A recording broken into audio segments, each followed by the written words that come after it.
Hello, everybody, and welcome to the second episode of the SCHIFF Show, where I'm proud to say it's a first of its kind aviation education variety show. I'm also proud to announce that we also have it in the podcast form, so you can listen to it without having to actually look at me with your favorite podcast listening devices. Search for the SCHIFF Show. And again, all the archives can be seen on the schiffshow.tv. Each month, the episode will be corresponding to the episode numbers. So this month, the schiffshow.tv/2. And again, we'll send out emails to remind you of that. Again, I'm your host, Brian Schiff. I'm a captain for a U.S. airline, and I've been doing that for about 21 years. I've been with the airline 36 years.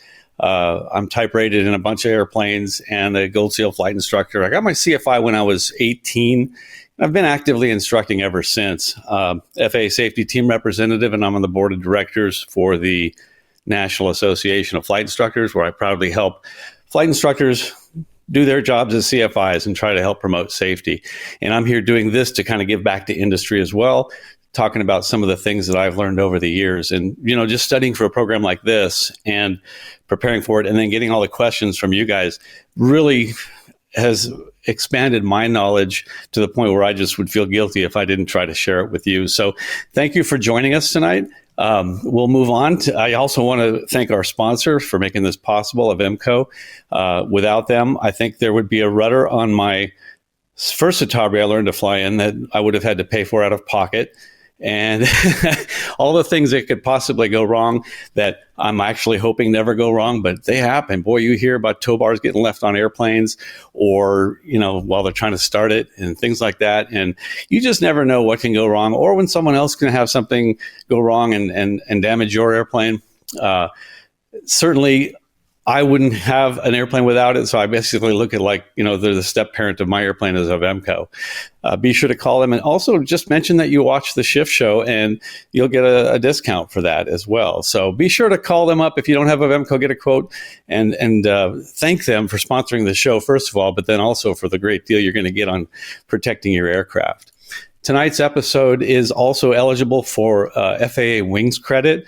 We're proud to say that you get one credit for basic knowledge on this program that counts towards your flight review, counts towards getting the different levels of the FAA Wings program. I have each one of these wings I proudly wear as well as a nice thing to wear to show that you've participated, that you've gotten educated, that you could continue education. I won't do a flight review without doing it through the Wings program now. I really like doing it that way, keeping it on the record. And it gets more continuing education for the pilots who are trying to learn. If you're new to it or you're not sure how to use it or it's confusing, we have a user's guide in the materials, course materials section on this webpage, on the SCHIFF Show TV webpage. Tonight, you will also be able to chat. The button on the bottom there, the arrow is pointing to. If you click on that button, is the chat button, and you can see all the different the course resources are there. And then after the course, of course, you can click on the Earn Wings credit, and all you do is go answer 10 simple questions. Get I think 80% of them right, and you'll get your Wings credit automatically. And you'll also be able to access the archives through there. But if you go to the schiffshow.tv without any slash, you'll see all of the archives collected on that page as well. If you're going to chat, be sure you log in, put your name first. Sometimes people show up as hey, I have a question as their name. So put your name in, log into the chat, and then you can chat and participate in that as well. We'll have some questions at the end, at the last section of this, and I call it a variety show because we have these 5 segments, and we have a variety of topics. But every episode will have these 5 topics. We'll start with an accident review of some kind. We'll take a look at some procedures, and that's really FAR and AIM topics that go along with that procedure, with that accident, or having to do with it at least. We'll talk about how you train, what kind of training you would want to receive that relates to that accident, what technology can help you keep from getting into that kind of an accident. And then at the end, we'll do some game time, some gamification, some late quiz, some game time quizzes you can participate. If you show up and you're watching this live, then you can participate in the quiz, because there'll be live polls that happen. If you're behind time or you're watching a recording, you can still enjoy the questions, but you won't get to participate in the live poll. Actually, I believe 100% is required on the test. So if you miss a question on the FAA test, you'll get the wings credit once you correct the answer to 100%. So again, every episode will have these 5 sections. We'll start out with an accident review. Tonight's topic is called A Turn for the Better. And we're going to talk about turning an aircraft. We're going to talk about an accident that had something to do with a turn gone wrong. So everybody knows a lot of the fundamentals of turning, but there's a lot of technical aspects that we're going to talk about as well. I mean, you know what a turn is, and basically you know how to do it. But when wing meets the air and you're challenged with something out of the ordinary, can you make a safe turn? Can you kind of fly to the edge of the limits of the turning capabilities that you have? And do you know how to do that safely? And again, this accident we're about to look at shows that it didn't. The basic components, we have 2 things that we can vary as pilots. We can vary the airspeed and we can vary the bank angle.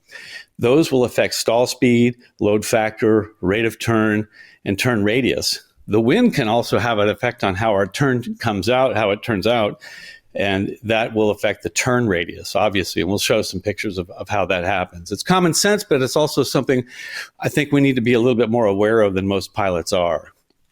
So let's get to it, and we'll start with the accident review. So regarding the study of accidents, I've have a great presentation on that, but be careful not to fall for everything you see on the internet. Remember, the internet rapid response teams sometimes will get on accident review too quickly. I'm not going to dive into the how and the why, but I want to explain this accident that involved a Cirrus SR-22 in October of 2006, midday and mid-afternoon, and it was the Corey Lytle accident. And it was not long after 9/11, which really frightened a lot of people because we had just had airplanes crash into building, and it was a terrorist act. And then a few years later, this happens in New York, and an airplane hits a building. So it really frightened a lot of people, but it had nothing to do with terrorism. It had to do with a pilot flying a visual scenic flight around Manhattan. The NTSB did a pretty thorough investigation on that and pretty much came up with what happened. What he was doing was he took off out of Teterboro, kind of a low-level flight, flying through the special flight rules area of New York. And there are probably people watching this who are experts on this accident, those of you on the East Coast and those of you who might have flown this corridor many more times than I have. So bear in mind, I'm just giving you an overview so we can talk about turns. So he went down the west shore of the Hudson River, flew around the southern tip of Manhattan, around the Statue of Liberty. It's a beautiful scenic flight to make. And then went up the East River. And you can kind of see where things went wrong. When he went up the East River, he had to turn around, come back down the East River, and misjudged the turn and crashed into a building, sadly. Did not survive. This is the special flight rules area as depicted on the chart. You can see the East River is a very narrow place, and the turn radius of this aircraft exceeded the width of that river. If you look at it on the special flight rules part of the chart, it's a little bit easier to see. And you can see he went up the right side, made the turnaround to come back. And you can see LaGuardia up there, the little edge of the runway sticking out of the top right of this picture. That's LaGuardia Airport. So the entire flight rules area is depicted here. And you can see the big long part on the west side is the Hudson River. On the east side is the East River on the east side of Manhattan.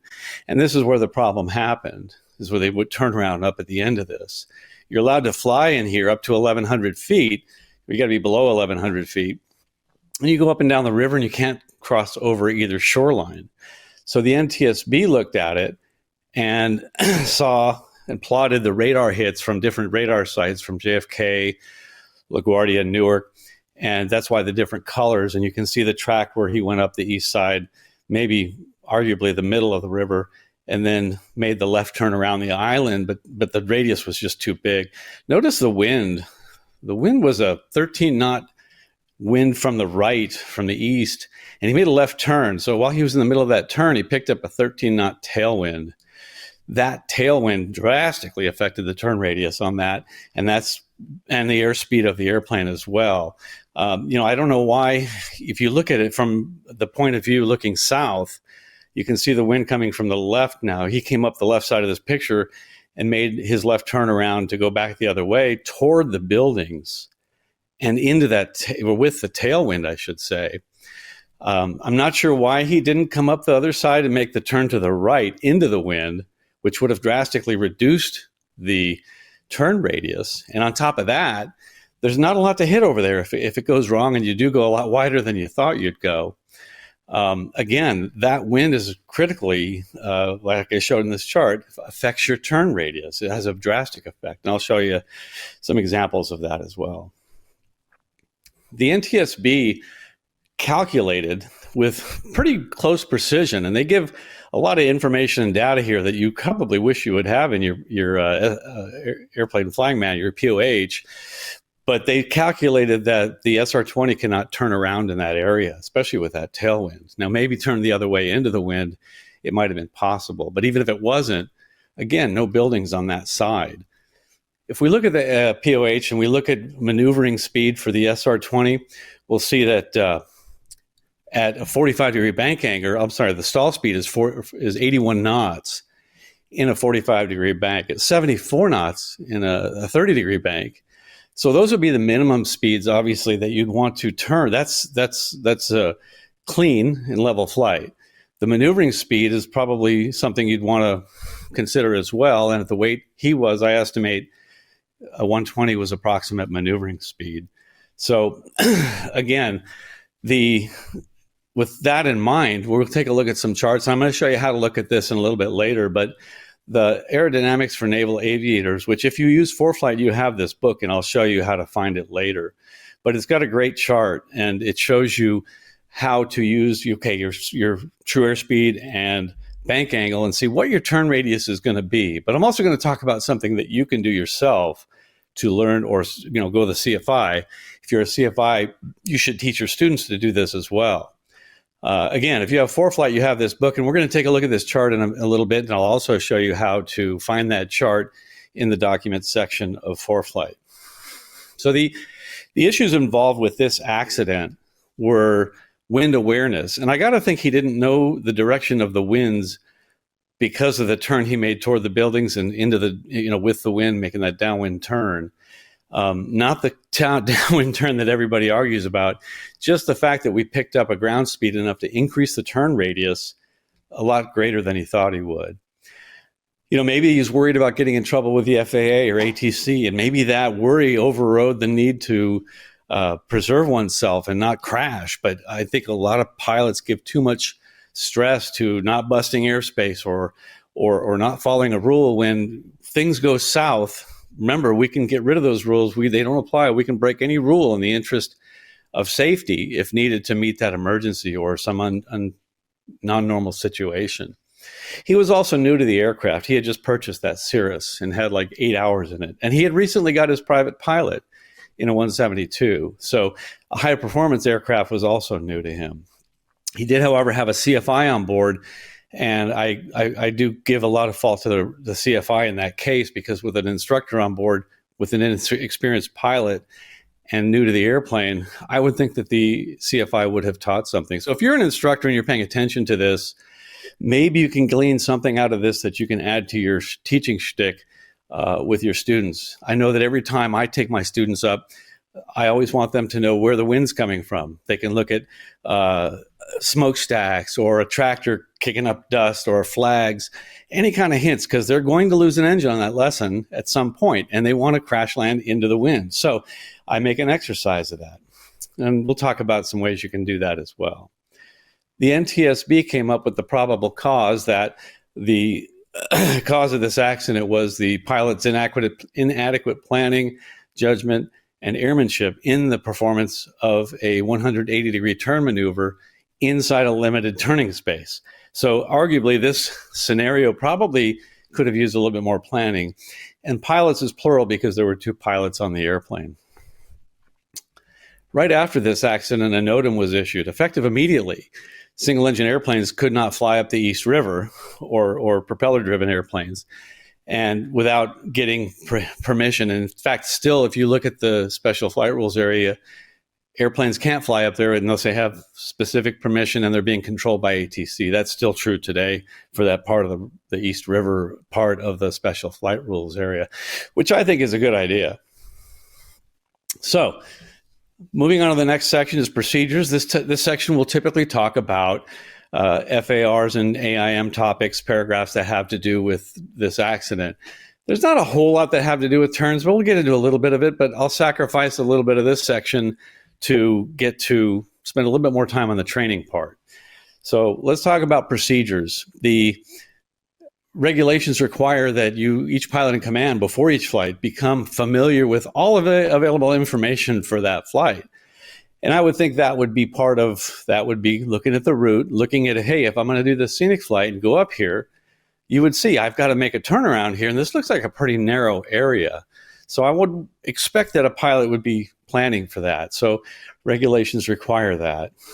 So when you're doing that, the question may arise, what is my max bank angle? Well, there's a regulation that says what is the maximum bank angle you can fly at.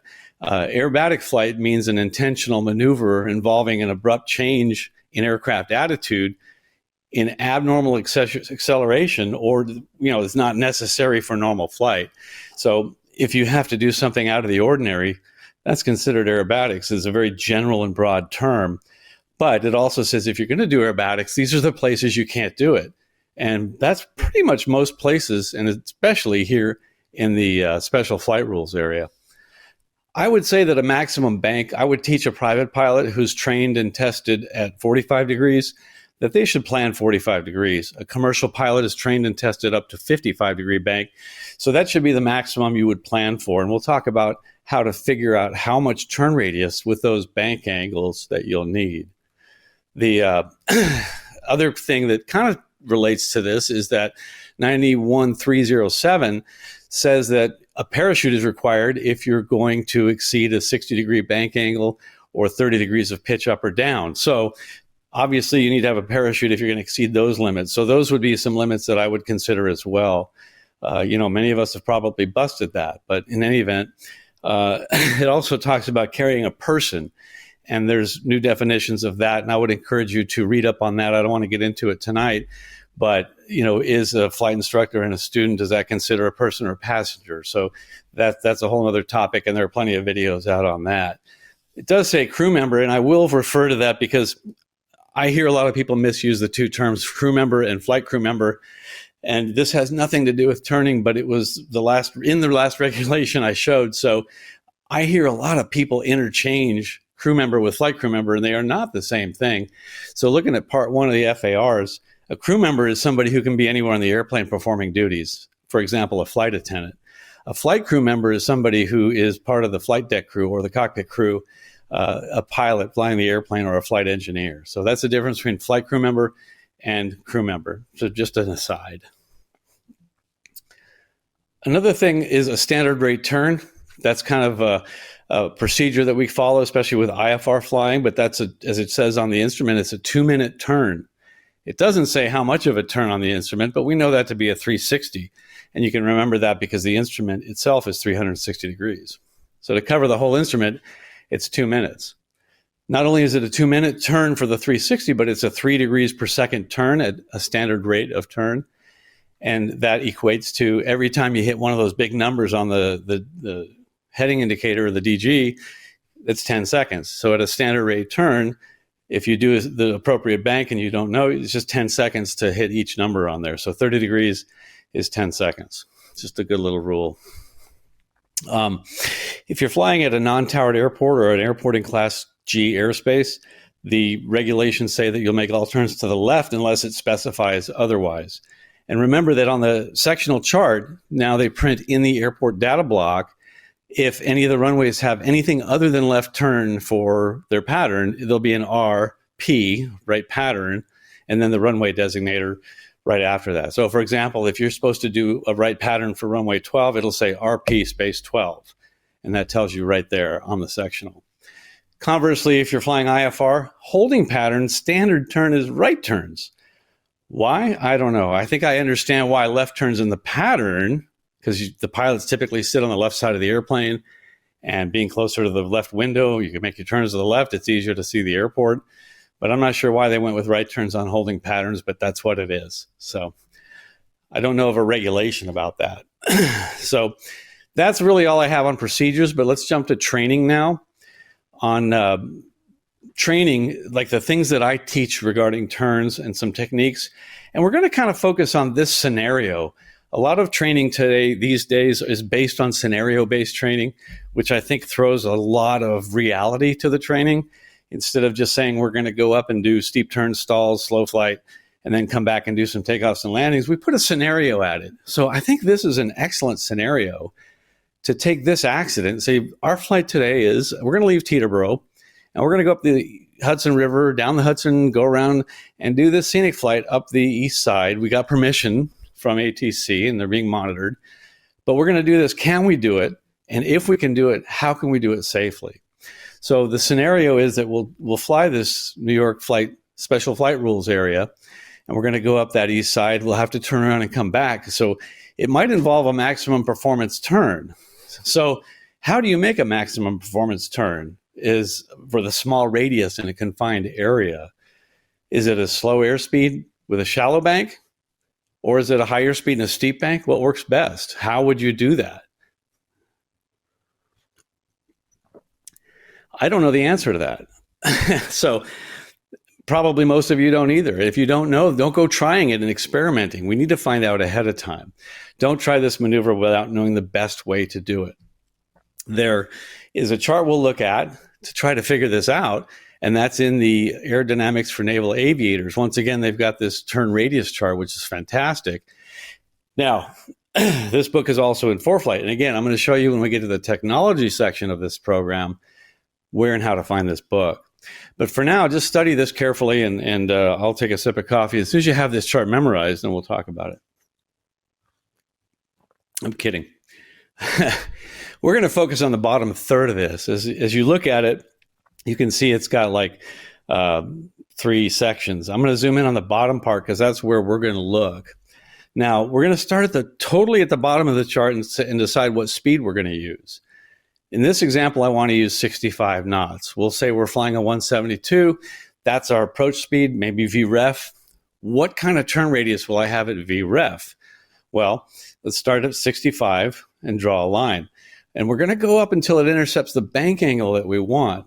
Now, I've flown a VREF in the pattern in a 172, and I wouldn't go much over 30-degree bank. And I've done 30-degree bank in the pattern, and 30 degrees doesn't increase your stall speed more than 30% because VREF is 1.3 of your stall speed, 1.3 times your stall speed in the landing configuration. So maybe a few more knots. You'll have to look at your book, but choose a speed. At 65 knots, if we follow that up to the 30-degree bank line, because I know that that's okay in my airplane, yours may differ, then you'll see right on that yellow line where the 65 knots goes up the red line and intercepts that yellow line where the 30-degree bank is. Then we're going to go straight across to the right from there, and we can see it's about 620-foot radius of turn. Now, remember, we don't turn all the way around isn't just the radius. That's only half of it. So we got to double that to get the diameter of this turn. And in this case, it's 1,240 feet. So at 65 knots, 30-degree bank, it's 1,240 feet. Now, that's no wind. Remember that. If we have a tailwind, it's going to make that even greater. If we have a headwind, it's going to reduce that. So what if we want to do 120 knots and a 60-degree bank? Well, following the same procedure with this check, we look at it and the radius is 700 feet. If we double that, we get 1,400 feet for the diameter. We're going to use more in that scenario. Now, there may be different bank angle, airspeed combinations that might work for you. This is the chart way to calculate it. Some people don't feel comfortable doing that. There are other ways to try to figure this out, and I'll get to that. The bank angle will affect your stall speed, the load factor if you're in a level turn, and the rate of turn. So choosing that carefully. The effect of your true airspeed will drastically affect your turn radius. Remember, this is zero wind, and your turn radius, and also how much your stall speed goes up. So if you take a look at a 30-degree bank angle, somewhere between 100 and 150 knots, like this aircraft was during this accident, I think the NTSB estimated that the Cirrus was about 125, 130 knots. So right in the middle of those, you'll see that if you go from 100 knots to 150 knots, you're adding 50% of your speed. But if you look at the distance of that turn radius, it goes from like 1,500 feet to 3,500 feet. That's way more than 50%. So it adds a lot more distance with that extra speed. The wind will also affect that just by having, for example, the 13-knot tailwind that he had drastically increased the turn radius. And this just illustrates that if you're turning with the wind, large turn radius. Of course, they wouldn't be perfect circles like I've depicted them here. But again, this still illustrates the difference in turn radius with flying into the wind versus with the wind. In other words, it makes a lot more room to make a turn into a lot less room to make a turn into a headwind, as you can see. The other way you can try this in your airplane, and I did this in mine, is you can go up and use ForeFlight or Stratus or even FlightAware to track your flight, then download the KML file, look at it on Google Earth, and measure it. But here you can see I had about a 10-knot wind from the west. So north is up, the wind's coming from the west, and you can see as I'm coming down from the north and I make the first turn into the, like with a tailwind, so with the wind, the red line indicates that turn radius. And this is a constant 30-degree bank all the way around right here. So with this 30-degree bank, as we started turning into the wind, you can see the yellow part, the turn radius drastically decreases. And then, of course, after that 360, did another 360 to the right, and you can see the same thing. Very tight radius with a headwind, big radius with a tailwind. Because remember, if it's a 10-knot wind, you're not just adding 10 knots. It's the difference between the two is 20 knots. So just something to keep in mind.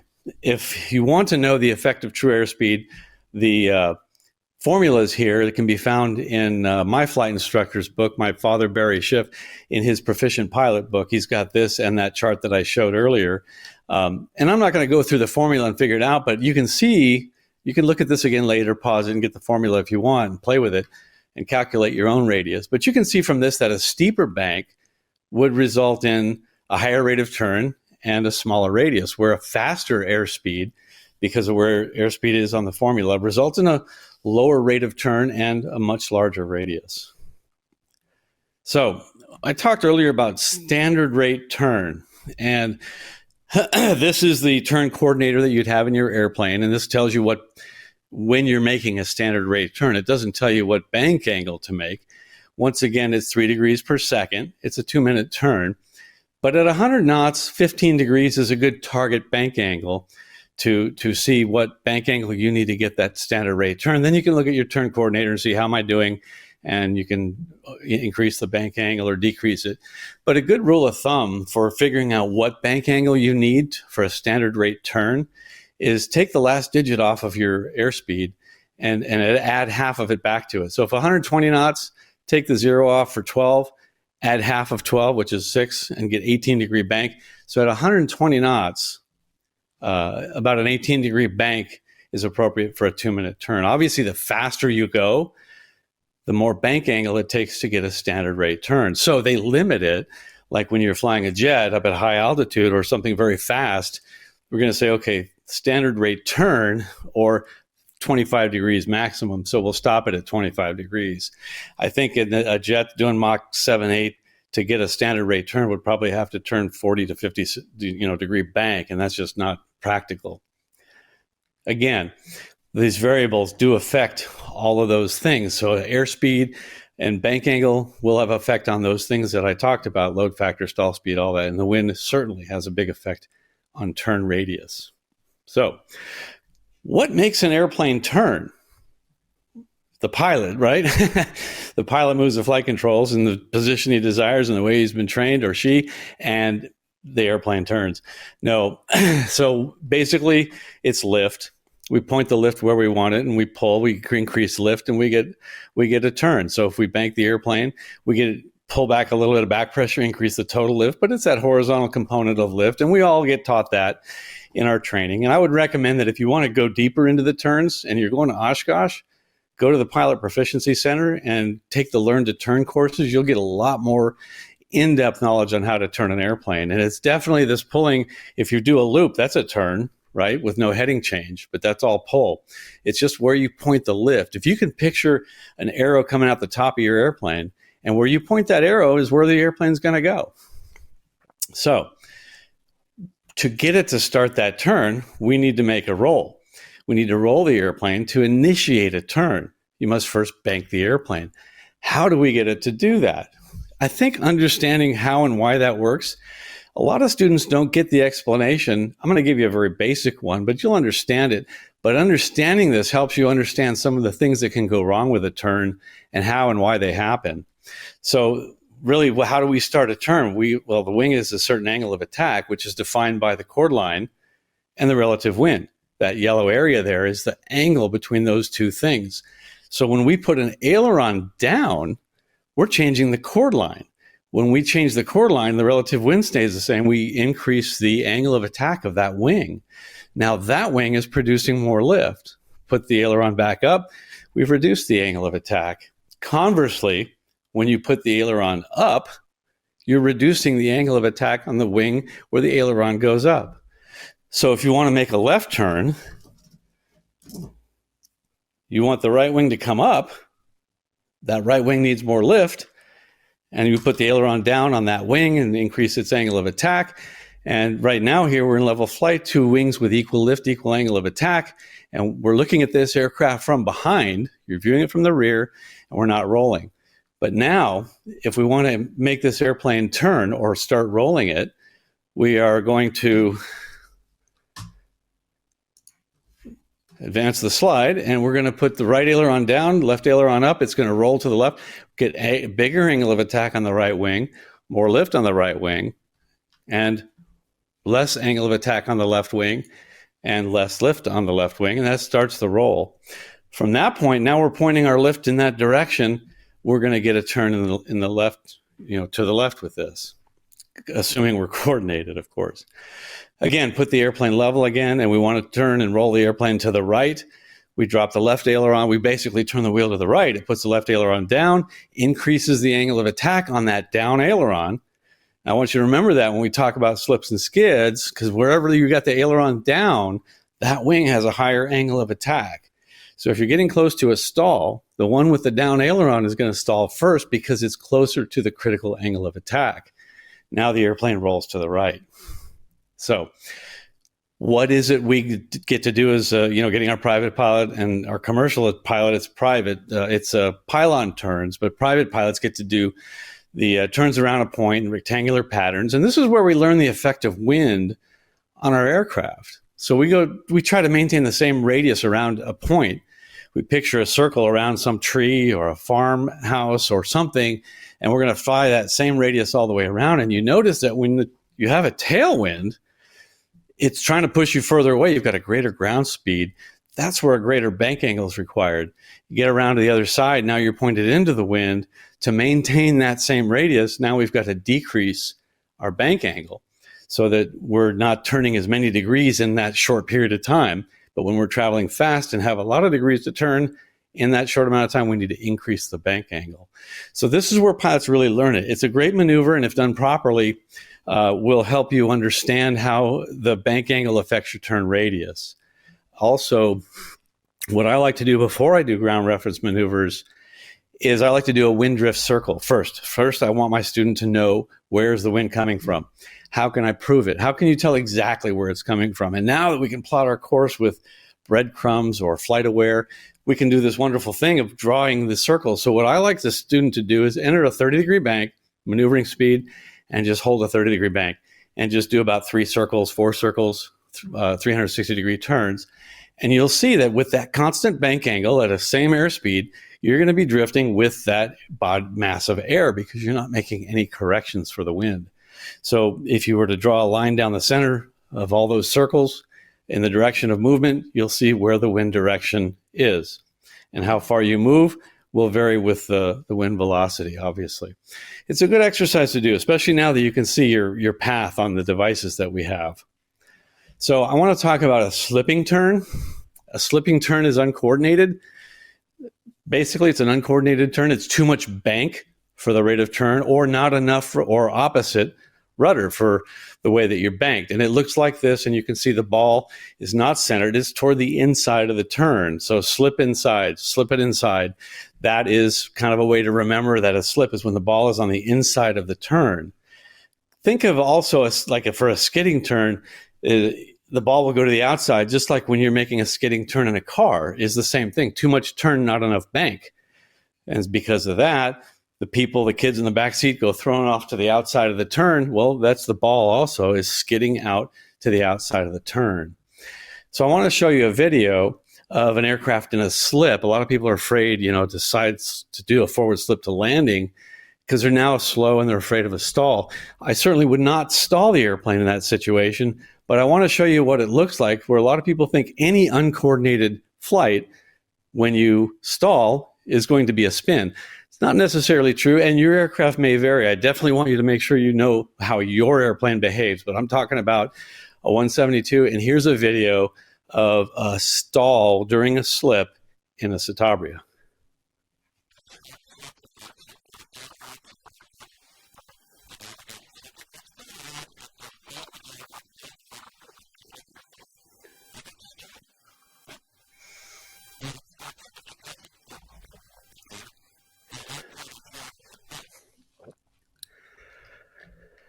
So you may get an aircraft roll in the opposite direction. So if you have a left wing down, left aileron, right rudder, and you pull up, and get the airplane into a stall, well, you are going to get it to a stall, but you're holding it against the spin right now.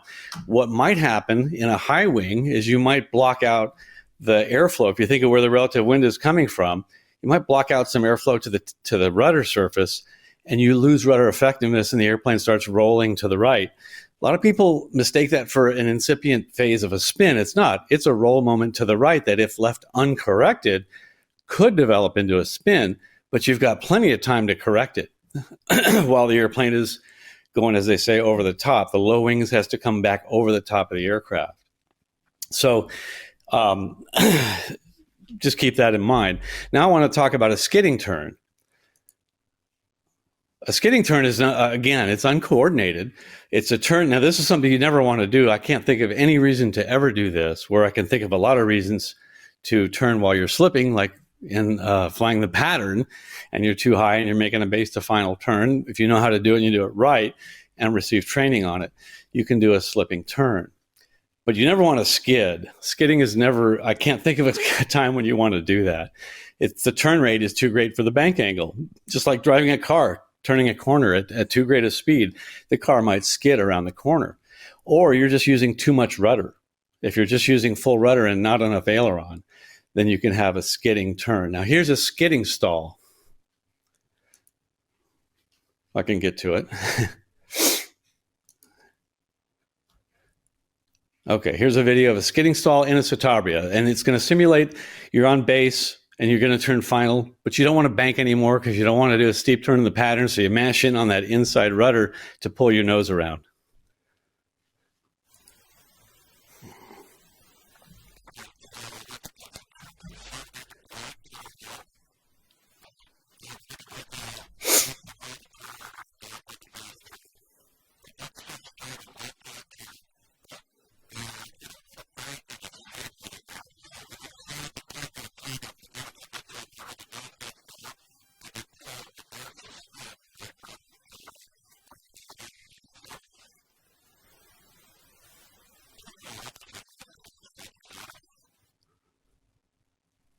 So as you can see, a much different scenario when you get into a stall out of a spin. The low wing was the one that's going to stall first, and it's just going to flip right over into where you're already turning it.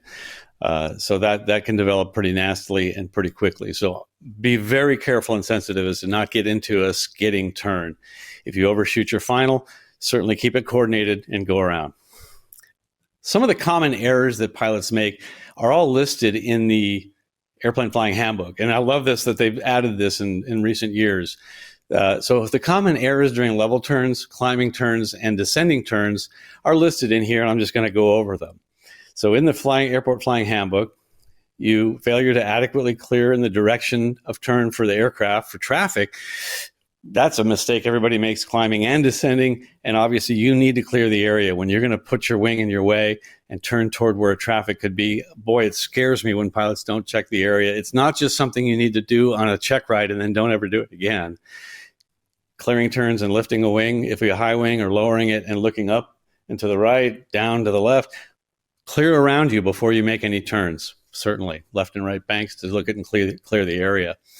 Gaining or losing altitude during the turn. So if I am training someone and they're gaining and losing altitude, we're going to keep training until they don't do that. Not holding the desired bank angle constant. So we want to work on that as well. Don't want to keep fishing around for the bank angle. A lot of time when I see that, it's because the student is looking inside at the instruments, but they're not really good at instrument flying yet. Where if you look outside and you look at your wingtips, there's a lot to look at to keep your wings at the constant bank angle. Attempting to execute the turn solely by instrument reference. Again, that is a common error in a level turn. You want to be looking out the window. Leaning away from the direction of the turn while seated. You don't want to do that either. I see people leaning, and we got to fix that. As instructors, if you see students leaning, try to fix that habit. No feel for the airplane or inability to detect slips or skids without the flight instruments. So again, cover that instrument. Try to teach a student how it feels when the airplane is slipping or skidding, like when you're touching shoulders or when you're touching the opposite door. Referencing only the airplane's nose. You got to look at the wingtips. Look outside. Keep your head on a swivel. But just looking straight ahead is going to not give you an idea as to the rolling of the airplane. You look out at a wingtip and you can see a roll moment pretty quickly. Holding excessive rudder in the direction of the turn. Very dangerous. That's how we get skids. Making skidding flat turns to avoid banking the airplane. Some people, if you recognize a fear of banking the airplane, you need to work that out and get some exercises for the student. And students, if you're afraid of banking, you need to avoid that. If you look at big freeway interchanges, they bank them for a reason because cars are going fast. A bank is a normal part of turning an airplane, and you can't be afraid of it. Gaining proficiency turns in only one direction. So if you give your student a choice which way you want to turn, they all want to go left. You got to go both ways. Practice turning in both directions for sure. And then failure to coordinate the controls. A lot of these are on climbing turns also. So you're going to see some similar ones.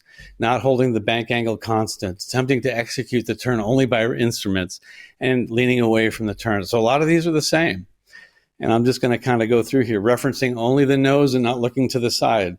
Skidding flat turns. Does this sound familiar? All the same errors during climbing turn. Holding excess of rudder in the direction of the turn, only in one direction, failure to coordinate the flight controls. Those are the common terms, errors in a climb. Descending turn, look at that, same thing. Failure to adequately clear for traffic in the direction of the turn or descent. So when you bank, look down below you if you're doing a descent. Inability to sense changes in airspeed through sound and feel. In a descent, that's kind of important. You really want to be able to pick up when you hear the engine speeding up or the air noise, using all your senses to know what the airplane is doing. Slipping or skidding during turns, not recognizing the difference. Failure to lower the pitch attitude during a gliding turn entry, resulting in a decrease in airspeed. So you don't have power to add in a turn, and you make a turn in a glide, you might have to lower the nose just a little bit to maintain your airspeed. Excessive rudder pressure during recovery from gliding turns, cross-controlling during gliding turns near the ground, failure to maintain constant bank angle during gliding turns. And you can see a lot of those are the same. So those are some of the common errors with turns that if you find yourself doing some of those, find an instructor to help clear up these errors that you might be making. And instructors, those are the ones you want to be watching students as well. So this takes us to the technology section. Well, what kind of technology can help us from turning? Well, in our scenario of flying this Hudson River scenic flight, the East River scenic flight, you can see that we have to be below 1,100 feet. We could plot our course in ForeFlight, for example, and other apps that can also do the same thing, JetView, Garmin Pilot, WingX, a lot of these. You can plot your course and you can look at that, zoom in on it, and take a measurement and measure. You can see that on this one, if you measure across the river here, it's 2,019 feet across. Now, I don't know if you remember some of the turn radiuses that we saw looking at that chart, but the turn diameter was greater than that in some of the cases. And certainly in the case of the Cirrus, at the speed it was flying, it was presumably a 30-degree bank angle. It needed way more than 2,000 feet to turn around there. Turning into the wind would have been helpful. ForeFlight also has a track vector you can look at. If you don't see that, you can turn it on. Of course, if you're flying a scenic flight up the East River, down low in between buildings, I would caution you not to be looking down at your iPad. Just want to tell you about a technology feature in ForeFlight that you can see at the track vector length, but you need to make sure that you have it turned on in your settings. You can also tell ForeFlight how long do you want to see it. The end of the line, in this case, it's set for 2 minutes. The end of that curved line, let's see if I can go back right here. The end of that curved line is going to show you where the airplane will be 2 minutes from now. And you can change the length of that. You can make it miles. You can make it a time as well. ForeFlight also has the book I was talking about, and we're going to look at the charts on that. In ForeFlight, you want to go to Documents tab, tap the FAA binder, and then tap Handbooks, and you'll see the 8th one down is the book.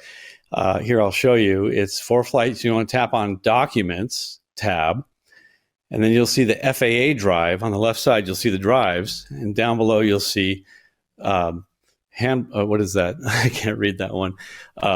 In the FAA drive, you'll see the book down there in Handbooks, and then inside the Handbooks binder, you'll see the book right there, Aerodynamics for Naval Aviators.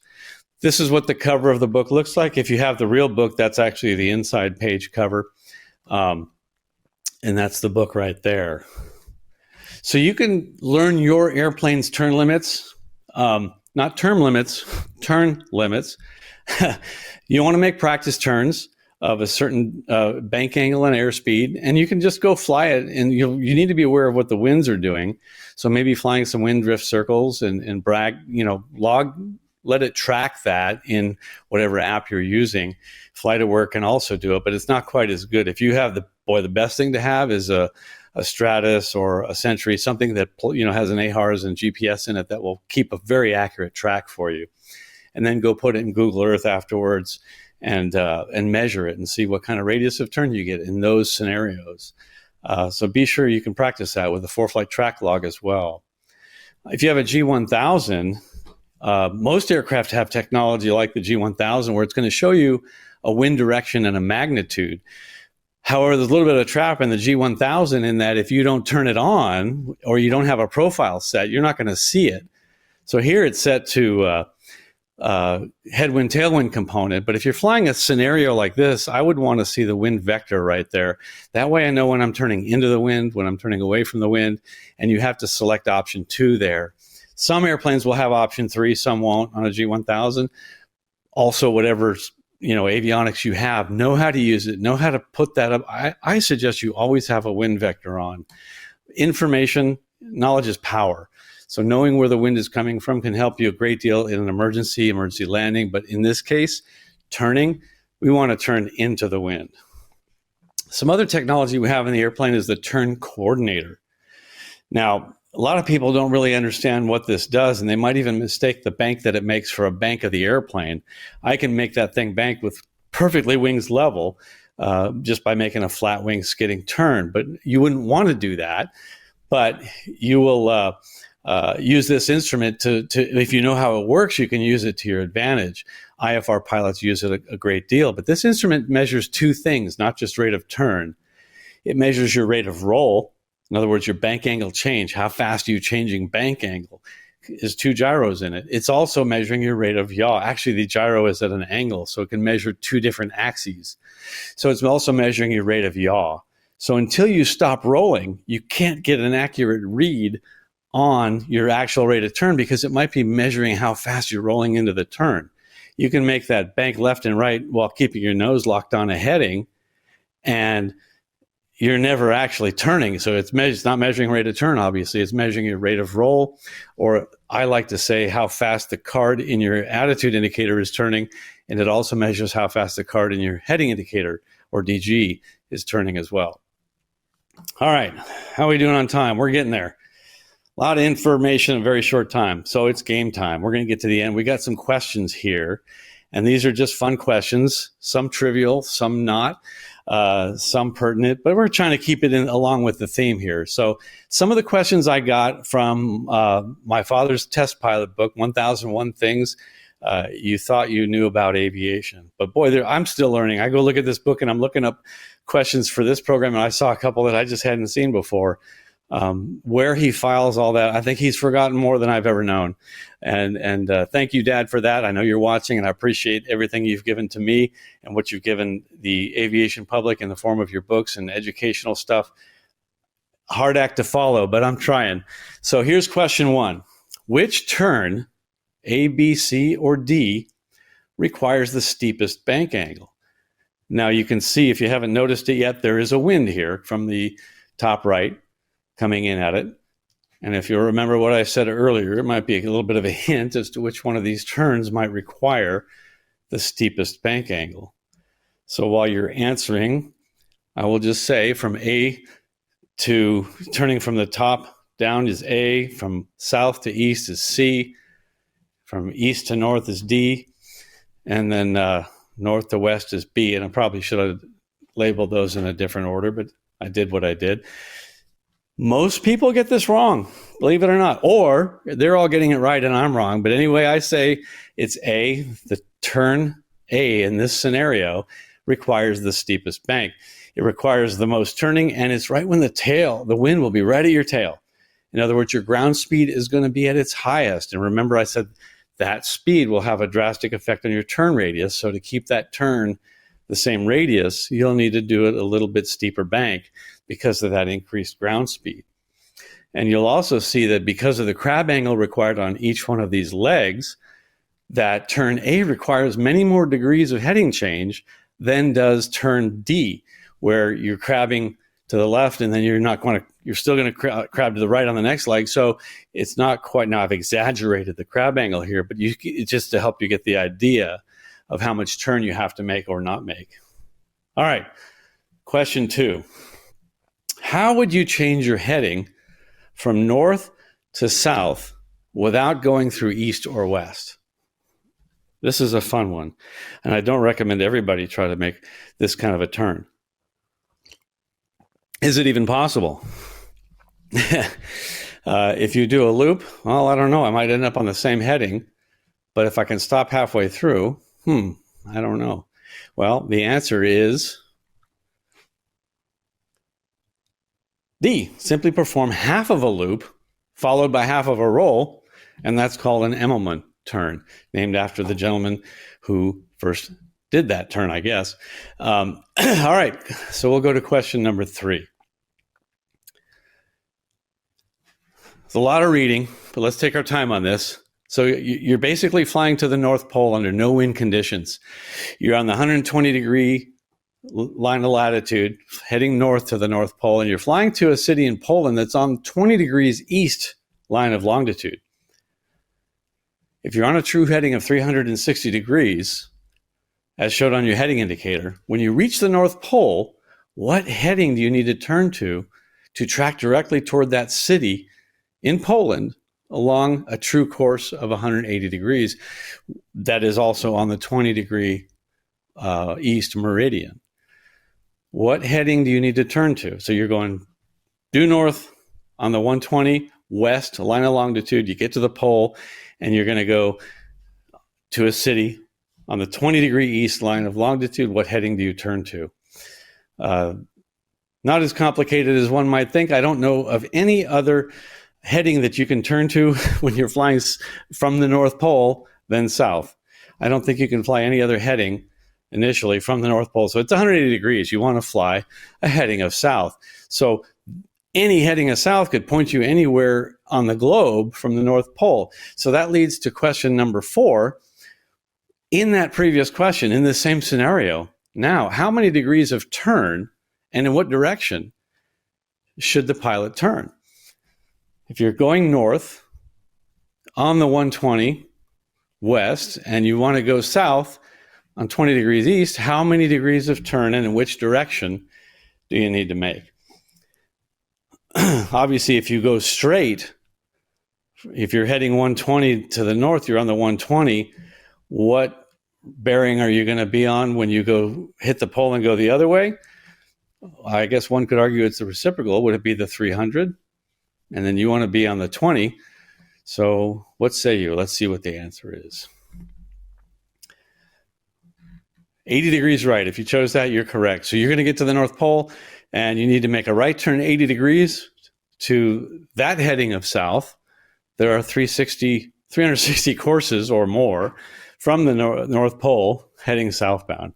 It's kind of fun to think about, but I tell you what, if you're going to do this, I recommend just go GPS direct and avoid the North Pole altogether. It's a lot shorter flight, I think by a couple hundred miles. So question 5, and this is our last question. Why is a maximum performance climbing turn combined with a 180 degree change in direction called a chandelle? We all know it's French, comes from the French. All our words come from the French. Well, which French word is it? Is it escape? Is chandelle, does that mean silly maneuver that I only have to do on my commercial and never do again? It's a great coordination maneuver. The answer is C. A chandelle is taken from the French expression, I can't pronounce that, but it has the word chandelle in it, which means climb on or around a candle, and is similar to our idiom here in America, turn on a dime. So if you can picture climbing around a candle, you get part of your chandelle. So with that, I'd like to conclude this with my final thoughts that many strategies and ideas are not difficult to understand. Flying an airplane isn't difficult, but they can be easy to overlook the how and the why and how something works. And like most aspects of flying, turn management takes some forethought and planning and some understanding of how everything works if you're going to get into one of these severe or extreme parts of a turn. It requires a safety mindset. Now, you're here. Being here means you have a safety mindset, and I really appreciate that. Tell your friends to participate in the FAA Safety Wings program, and let's try to help make aviation safer by getting more people to participate in the FAA safety team or attend webinars or really to do continuing education as a pilot. It requires a safety mindset. Again, being here means you have that safety mindset. So let's help make aviation safer by trying to get more people to do it. It's those pilots who get into an airplane like you and I get into our cars. Those are the dangerous ones. They just get in and take for granted that everything is going to work. Next month, I'm going to tell you about one of my most serious emergencies. This was a stressful one. People are always asking me, what's the worst thing you've had happen? Well, I'm going to tell you next month. I'll tell you what I did to manage it. I'll tell you what I learned, some things that they don't teach you in the books or in school. I learned a lot from that experience. So I will teach you all about that. I'll tell you the things that I got. Join us on March 13th at 7 p.m. And I think that's daylight time now, Central Time. Or watch anytime on the Shift it's a Shift Show, all right. Watch us on the SCHIFFshow.tv anytime. You can watch the archived versions of this. And also now the podcast is available if you want to listen to it in your car. I really want to thank Avemco for making this possible. Don't forget, if you have a Avemco or you're getting a Avemco, tell them that you watch the Shift Show and you'll get a discount. Special thanks to our friends at Avemco again who made this possible, to John Typin at APT who's producing this program and getting a lot of the work off my back. If you've seen my ForeFlight workshops, you can see what happens when you try to present and produce at the same time. This goes so much smoother for me. I can just talk to you about the topic. Also, a special thanks to the Wings Industry Network and the FAA safety team for helping make the Wings credits possible and promoting the continuing education aspect of this. So once again, thanks for joining us tonight. We'll do it again next month on the second Thursday of the month on March 13th. Remember, 2 speeds. Good night, everyone.